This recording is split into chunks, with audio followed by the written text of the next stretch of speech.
Messieurs, dames, bonsoir et bienvenue à ces 19h45 de la télévision Labari. Le président de l'Assemblée nationale, Husseini Tenni, était ce matin dans les locaux de la société Haroun Prenta,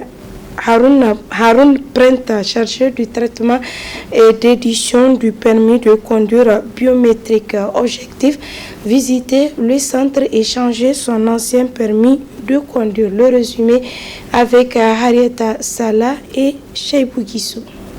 Le centre de traitement et d'édition du permis de conduire biométrique Haroun Printing a reçu la visite du président de l'Assemblée nationale, Husseini Tenni.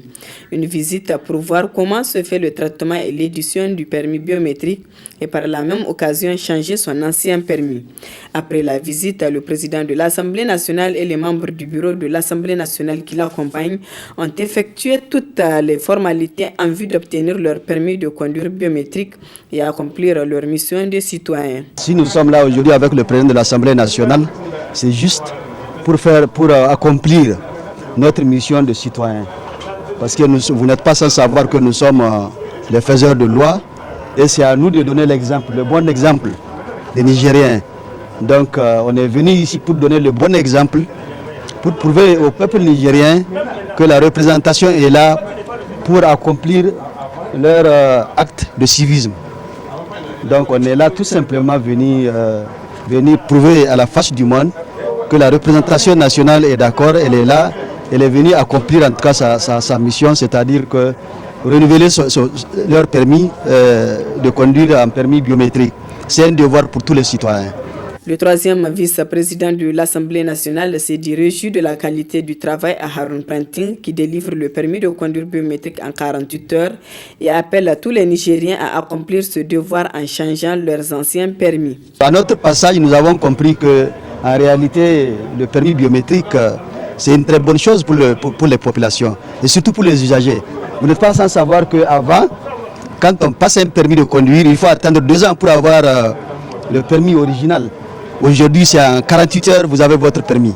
Donc c'est vraiment une avancée significative pour le peuple et pour les usagers. C'est une satisfaction totale pour la représentation nationale et pour le peuple nigérien. Je lance vraiment un appel à tous les détenteurs de permis, en tout cas de passer, en tout cas renouveler leur permis. C'est un avantage pour nous. Ça permet de sécuriser d'abord notre système de circulation parce que vous n'êtes pas sans savoir que si le permis est biométrisé, donc il n'y aura pas beaucoup de fraude.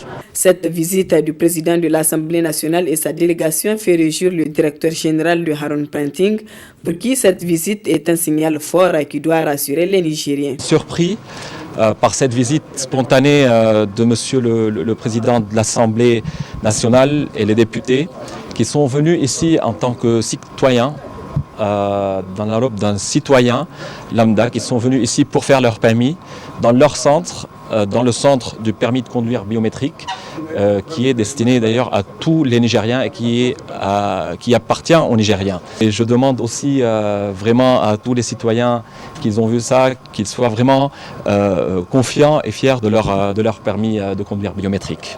Le président de l'Assemblée nationale et sa délégation sont repartis satisfaits avec leur permis de conduire biométrique. Il faut enfin noter que la date limite pour échanger les anciens permis est fixée au 14 juillet 2020. La salle de conférence de l'hôtel Radisson Blu de Niamey a servi de cadre ce matin à la tenue d'une conférence sur les problèmes liés au transport en vue de trouver des solutions. Plusieurs transporteurs ont pris part à cette conférence. Le compte-rendu avec Abdourazak Léo et Sardoumi. Pallier aux problèmes liés au transport routier en vue d'une meilleure fluidité des activités et mieux les améliorer. Tel est, entre autres, objectif de cette conférence qui a regroupé plusieurs syndicats de transporteurs et des partenaires, dont notamment Renault Truck. Aujourd'hui, l'objectif de cette rencontre, c'est de présenter la marque, de présenter nos nouveaux produits et de montrer la stratégie Renault Trucks, les ambitions de Renault Trucks pour revenir comme un acteur important, majeur sur le marché du Niger. C'est-à-dire qu'aujourd'hui, nous sommes présents via notre partenaire CFAO ici au Niger depuis pas mal d'années, mais nous voulons vraiment revenir sur le devant de la scène et comme dans beaucoup de pays d'Afrique aujourd'hui, devenir leader du marché. Il y a beaucoup de choses qui se passent au Niger, il y a beaucoup de projets, de routes, de projets de construction et nous voulons absolument, avec notre partenaire CFAO, être présents sur ces marchés-là avec nos clients. J'ai eu pas mal de questions quand même aujourd'hui, effectivement. Pour une première, je trouve que c'était pas mal. Alors en termes de produits, j'ai vu qu'effectivement la marque et le produit étaient vraiment acceptés, aimés par les clients. Aujourd'hui, ce qu'il faut souligner, c'est qu'on met vraiment l'énergie sur la prévente, sur le service, sur la formation. Et c'est sur cet axe-là qu'on va réellement faire la différence et développer nos ventes au Niger.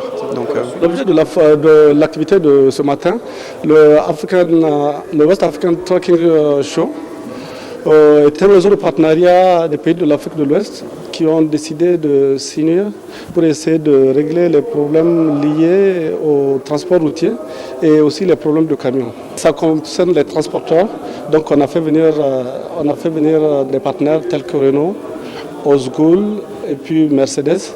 On a fait venir aussi les gens du FSA. En même temps, les banquiers aussi sont là. Donc tout le monde est là. Les gens vont se retrouver sur une table pour essayer vraiment de trouver une solution au problème qui mine un peu le transport. Donc c'est pour apporter un plus. Voilà.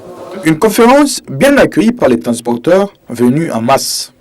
C'est une conférence qui a la portée en fait de tous les transporteurs parce qu'elle rassure, elle met en confiance ceux qui veulent s'acquérir donc de certains véhicules. Et aujourd'hui, on a le choix entre que ce soit Renault, que ce soit Mercedes, que ce soit une autre marque étrangère qui vient en fait s'installer au Niger.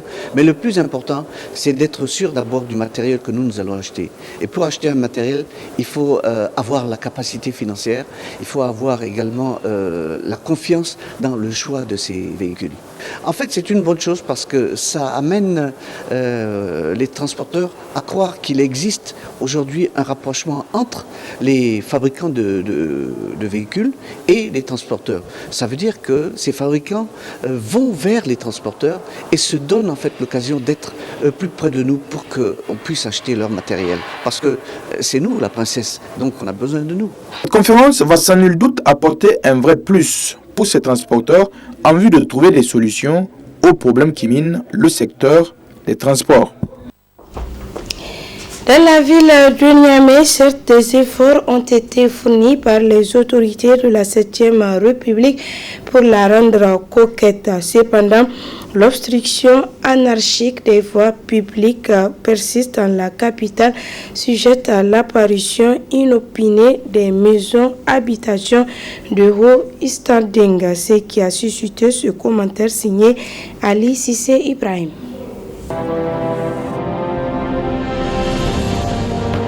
C'est incontestable, notre capitale Niamey est en train de changer progressivement de visage.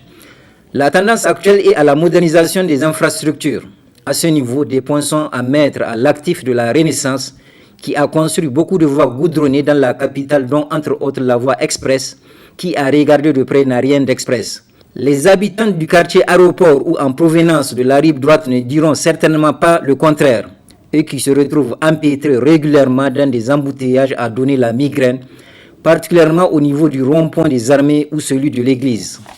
La Renaissance a bien construit des routes bitumées dans la capitale, mais la Renaissance n'a pas réussi l'exploit de changer la mentalité du conducteur niamien, qu'il soit dans une voiture, en moto, sur une bicyclette ou même à pied. Pour cause, être dans la circulation à Niamey est un danger permanent découlant du non-respect des règles élémentaires du code de la route.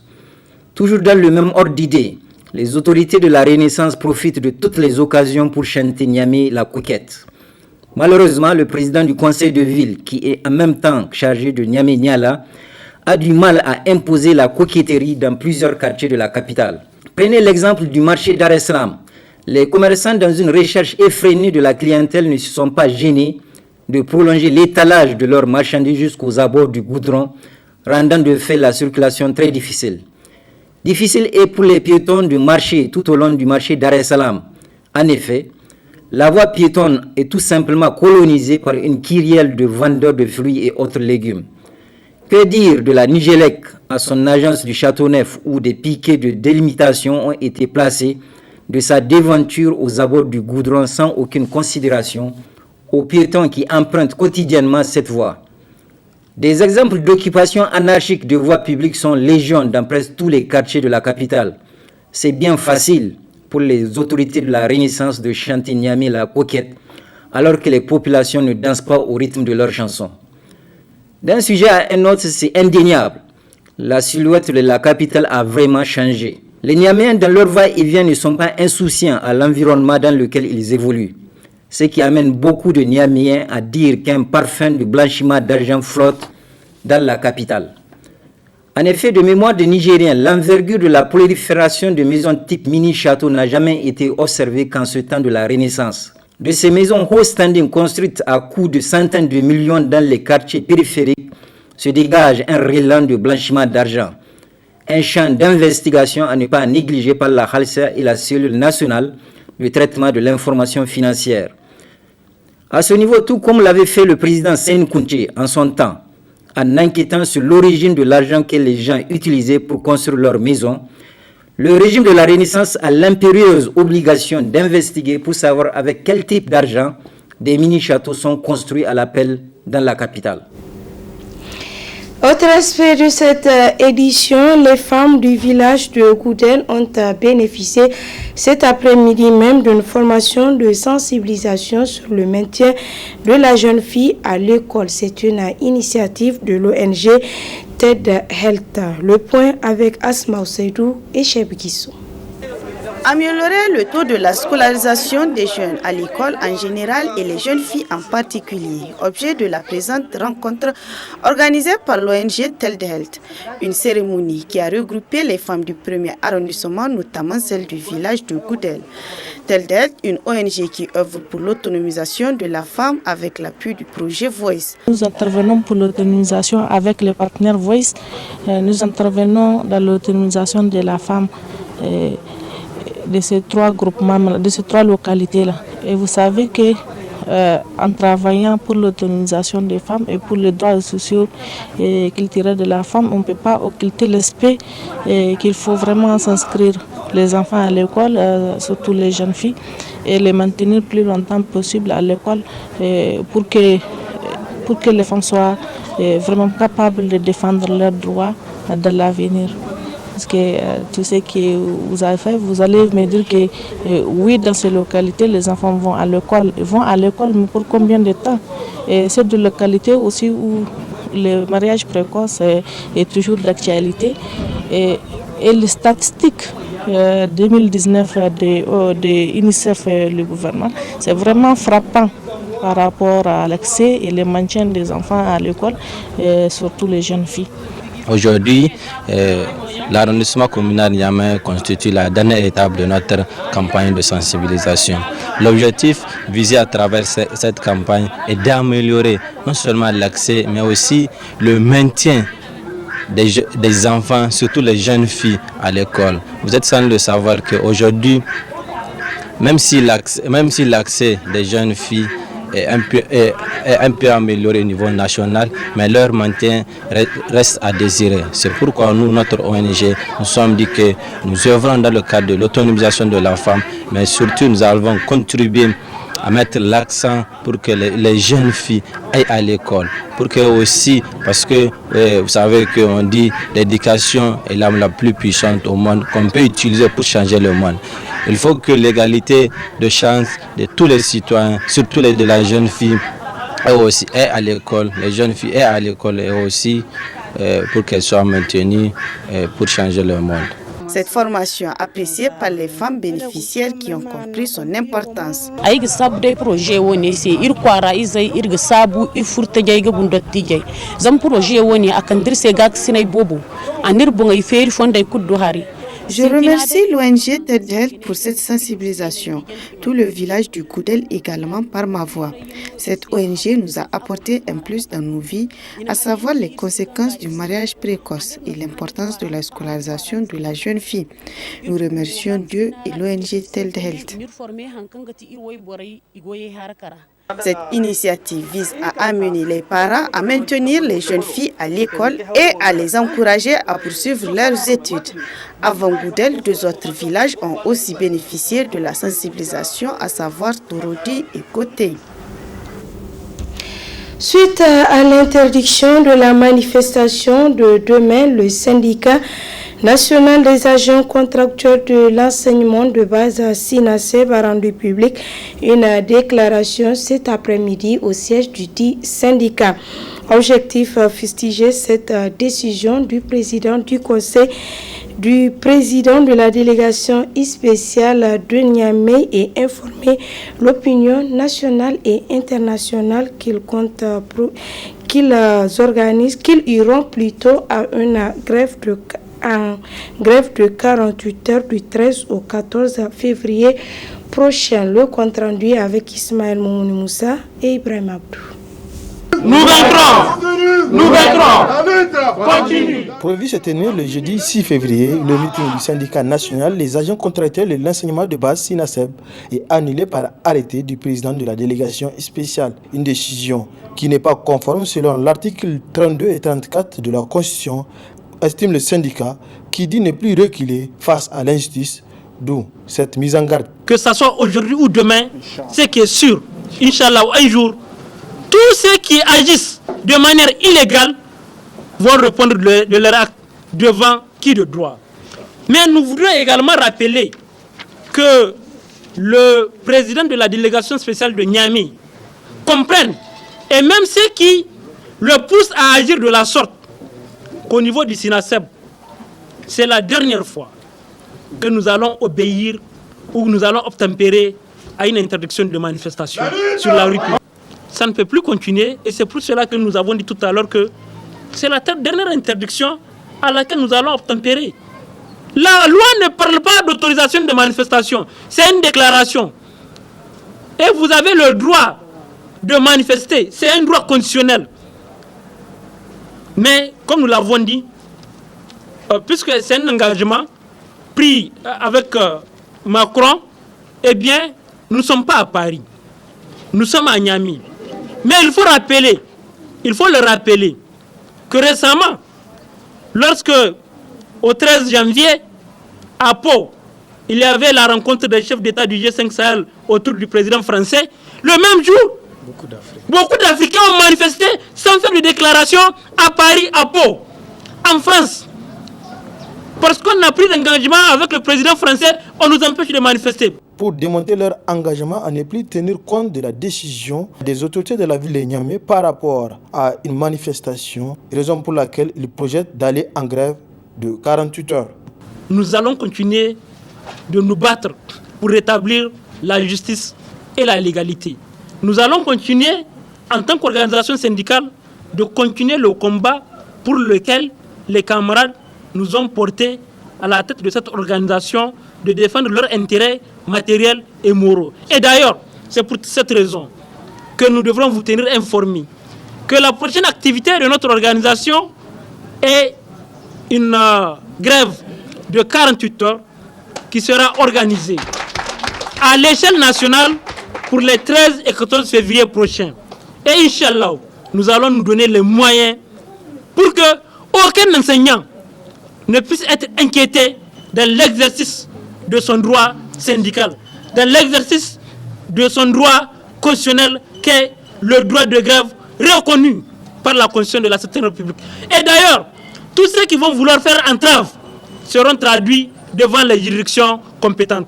La grève prévue du 13 au 14 février prochain est une sommation du SINASEB à l'encontre des autorités. Il faut noter que c'est dans toutes les régions du pays que cette manifestation est déclarée trouble à l'ordre public, tandis que les autorités autorisent les activités des partis politiques. Mouvement d'humeur cet après-midi des populations du quartier Kombo de Niamey appelées à déguerpir les lieux après l'embellissement de la corniche. Ces habitants s'insurgent contre une annonce de la ville de Niamey qui dit les avoir dédommagés. Le résumé avec Adam Ousmana et Halil Bourema. Les habitants de Kombo, de deux sexes et de tout âge confondus, se retrouvent ainsi pour d'abord prier le bon Dieu afin de les assister dans l'épreuve qu'ils traversent en ce moment après près d'un siècle qui a vu leurs parents et grands-parents pour certains s'installer à ses abords du fleuve Niger. Des abords qui ont bénéficié du programme Niamey Niala dont le premier responsable se trouve être le délégué spécial de la capitale qui dit avoir dans ce cadre dédommagé cette population, toute chose qui rejette ses habitants de Kombo. Les populations auxquelles ces actes de cession ont été remis ne sont pas les habitants de Kombo. Et nous défions quiconque nous apporter la preuve du contraire. Le PDS a rompu tout avec nous, les populations de Kombo, depuis plusieurs mois. Nous informons le ministre d'État, ministre de l'Intérieur, de cette situation pour le cas présent. Ce sont certains chefs de famille de Yantala Corniche qui sont tombés dans le piège de la mairie auquel ces soi-disant actes de cession ont été remis. Nous, population de Kombo, apportons un démenti formel à cette information que nous considérons comme une campagne d'intoxication que la ville de Niamey, avec à sa tête le délégué spécial, est en train de mener contre nous suite au rejet de ces propositions qu'il nous a faites. Propositions ne nous permettant pas de reconstruire sur un nouveau site. Nous tenons à rappeler à l'opinion nationale et internationale que le différend qui oppose la mairie au quartier Kombo est déjà devant les tribunaux. Nous mettons aussi en garde tout individu qui utilisera le nom de Kombo dans ses déclarations à la solde de la mairie ou pour quoi que ce soit. Nous tenons enfin la mairie comme seule et unique responsable de la situation ainsi créée. Abondant dans le même sens, un habitant de la corniche Yantala venu soutenir ses voisins donne plus de détails sur l'acte posé par les autorités de la ville de Niamey dans cette affaire de dédommagement des déguerpis. On parle des gens à leur monter sur un terrain avec des actes sans leur attribuer un terrain. Dans l'histoire du Niger, qui a vu une fois la mairie attribuer des actes sans l'attribution d'un terrain. Donc ce qui veut dire qu'il y a de quoi dedans. Et si vous vérifiez même dans l'acte, vous allez voir qu'il y a des anomalies. Ou non, je vous invite à actionner le Corniche Yantala, voir si vous avez trouvé une seule personne qui va dire le contraire. Et je vous invite. Il urge alors que les autorités au plus haut sommet s'impliquent dans cette affaire pour que lumière soit faite et éviter des conséquences fâcheuses à de nombreuses familles concernées par ce déguerpissement. Comme chaque mercredi, place à présent à notre rendez-vous de la semaine, la chronique judiciaire. Elle porte aujourd'hui sur le référé, un thème développé par Maître Maman Lawali Dambotouré, avocat à la Cour. Très bonne réception et au revoir.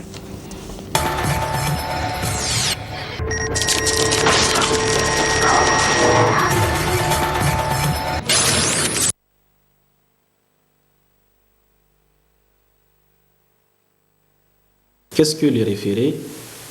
Le référé, c'est une procédure contradictoire qui conduit au prononcé d'une ordonnance provisoire dans les cas où la loi confère à un juge qui n'est pas saisi du principal d'ordonner immédiatement des mesures nécessaires. C'est une procédure simple et rapide qui se déroule devant un juge unique. Maintenant, quels sont les pouvoirs du juge des référés? Eh bien, c'est la loi qui confère le pouvoir du juge des référés.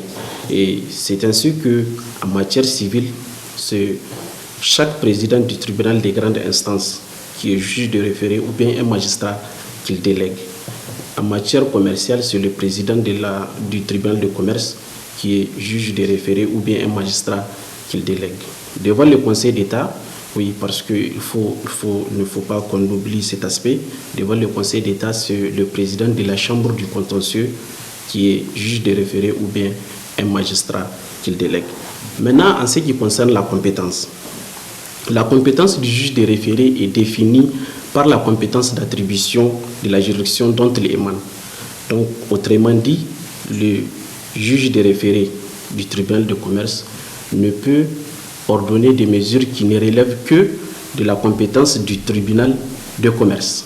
Donc, autrement dit, si il statue sur une question qui relève de la juridiction civile, eh bien, on peut soulever l'incompétence de ce tribunal. Donc, l'incompétence aussi du juge des référés, je vous disais tantôt, est réglée conformément au droit commun. C'est-à-dire, en soulevant, le juge peut la soulever d'office, ou bien toute partie au procès peut la soulever sous la forme d'une exception d'incompétence. Dans le cadre de cette compétence d'attribution, chaque juge de référé a reçu de la loi des pouvoirs bien définis, c'est-à-dire il peut ordonner des mesures urgentes ou bien il peut accorder une provision. Donc ça veut dire que dans le cadre de cette compétence, si on soulève une question qui excède sa compétence, eh bien, ce n'est pas une exception d'incompétence, mais plutôt une fin de non-recevoir. Ça veut dire qu'il va déclarer votre demande irrecevable. Donc, autrement dit, c'est le juge du fond de ce tribunal qui va connaître de cette question. Maintenant, concrètement, quelles sont les mesures qu'il peut ordonner, lui, le juge des référés? Les mesures qu'il peut ordonner, dans tous les cas d'urgence, le juge des référés peut ordonner des mesures qui ne se heurtent à aucune contestation sérieuse ou bien qui nécessitées par l'existence d'un différend, ou bien qui sont nécessitées par l'existence d'un différend. La mesure ne peut être ordonnée qu'en l'absence de toute contestation sérieuse. Ça veut dire que le juge des référés, c'est un juge d'évidence. Lui, il est là pour constater l'évidence. Donc, dès lors que l'adversaire peut contester la réalité de l'obligation par des moyens sérieux de fait ou de droit, eh bien, la demande doit être déclarée irrecevable. Donc, pour vous dire que toujours dans cette constatation d'évidence, on ne peut pas amener une question qui relève de fond pour amener cette question devant le juge des référés. Il est là pour constater et tirer les conséquences. Ensuite, l'existence d'un différend et l'urgence aussi peuvent nécessiter d'ordonner une mesure à référer, même en cas de contestation sérieuse. Ici, le juge des référés va prendre des mesures conservatoires pour prévenir un dommage imminent ou bien pour faire cesser un trouble manifestement illicite.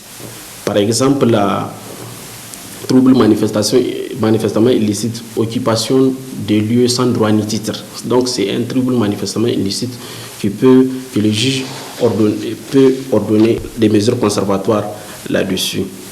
Il peut accorder aussi une provision. Ça veut dire sur une obligation non sérieusement contestable.